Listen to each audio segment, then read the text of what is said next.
Jim, c'est à vous. David Rachin, on va reparler un peu des élections régionales. Mardi soir, vous étiez à Toulon pour assister au meeting de Marion Maréchal Le Pen, qui est candidate Front National dans la région PACA. Alors, vous parliez il y a quelques secondes de ce qu'est être français. Justement, elle a voulu énumérer un peu les critères que doivent, selon elle, respecter les musulmans pour être considérés à ses yeux comme français.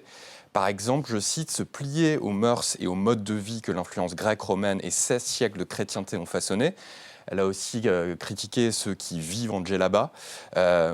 Quel rapport avec les compétences du Conseil régional, David Racheline ? Ouais, on a parfaitement le droit, dans le cadre d'un meeting politique, de parler de ce dont on a envie. Tout à l'heure, vous disiez, restons dans le cadre des compétences. Y compris de ce qui intéresse les Français. Marc-Étienne Lansade, quelques minutes avant, qui est notre tête de liste dans le Var, parlait des compétences régionales, de l'économie, du développement économique. Et Marion a fait une analyse plus générale. Vous savez pourquoi ?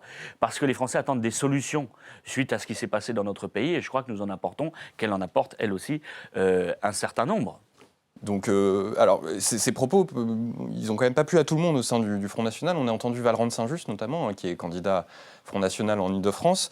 Il a dit « Ces propos sont inutiles. Moi, j'essaye d'embrasser tous les êtres humains qui habitent sur le sol de la région que je voudrais diriger. » Ça vous inspire un commentaire ? Ça m'inspire pas de commentaires particuliers, si ce n'est que chacun est libre de porter le message qu'il souhaite. Nous ne sommes pas dans une secte au Front National. Il n'y a pas de ligne divergente au sein du Front politique National ouvert.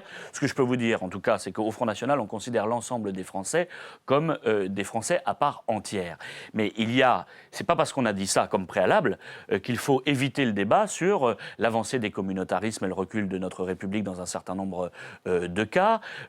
L'avancée de revendications politico-religieuses qui essayent de transgresser parfois la loi de la République. On doit se poser ces questions, on doit lutter pour davantage d'assimilation, on doit rappeler quelle est l'identité de notre pays, cette identité nationale qui doit être partagée, en effet, Marion Maréchal Le Pen a raison là-dessus, par l'ensemble de nos compatriotes et respectée à minima par l'ensemble de nos compatriotes. Il y a des points de vue différents au sein de votre parti sur cette question. Mais non. Également sur la question du planning familial, Marion Maréchal Le Pen a annoncé qu'elle supprimerait les subventions au planning parce que, je cite, ça apporte une approche banalisée de l'avortement.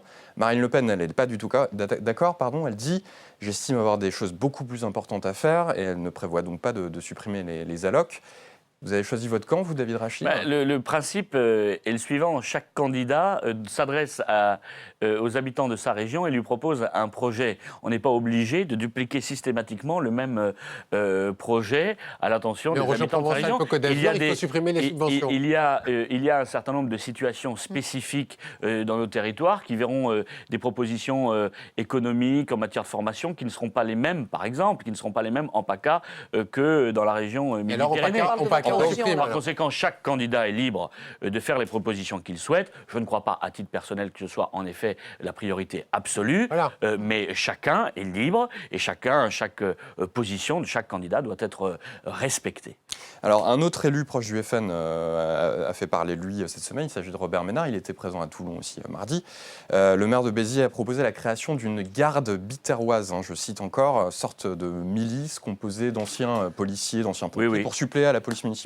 Le préfet vous feriez la même chose, vous, à Fréjus ? Vous savez, il y a des règles. Vous savez, on est dans un état de droit. Donc, si l'État lui donne l'autorisation pour le faire, qu'il le fasse. La préfecture s'est prononcée contre. C'est ce que j'allais vous dire. Le préfet, il se trouve que le préfet lui a écrit pour lui dire qu'il n'était pas d'accord avec cela. Donc, il n'y aura pas de garde biterroise. Il y a un état de droit. La République est une et indivisible. La loi est respectée. Le préfet a dit quelle était la position de l'État. Les choses sont claires. Il n'y aura pas plus de que cette chez garde. vous. Maintenant, n'évitons pas le débat. Qu'est-ce qu'il a voulu faire, Robert Ménard ? C'est alerter les Français sur la problématique de la sécurité dans nos communes. Parce qu'à force de nous supprimer des dotations telles qu'ils le font, 1,5 million, je vous l'ai dit tout à l'heure dans ma commune, eh bien, on fait des investissements, on fait moins d'investissements qu'avant, on ne peut plus avoir des effectifs suffisants en termes de police municipale, on manque de moyens. Appel au privé. Et on ne fera pas appel au privé, on essaiera d'augmenter les moyens, en tout cas dans nos villes, de la police municipale, mais ça n'est pas évident parce qu'on manque de soutien financier et l'État là-dessus porte une grave responsabilité. Jim, 1 minute. Dernière question, on ne l'avait pas vu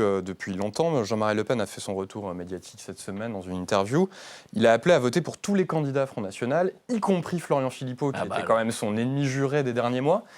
C'est quoi? C'est la hache de guerre est enterrée entre Jean-Marie Le Pen et le Front, ou alors est-ce que c'est un appel un peu nécessaire du père fondateur? Vous savez, dans les mouvements politiques, il peut y avoir des difficultés à surmonter. Marine Le Pen avait dit un certain nombre de désaccords avec Jean-Marie Le Pen. Elle a osé le faire avec la plus grande clarté, parce qu'on devait la clarté aux Français.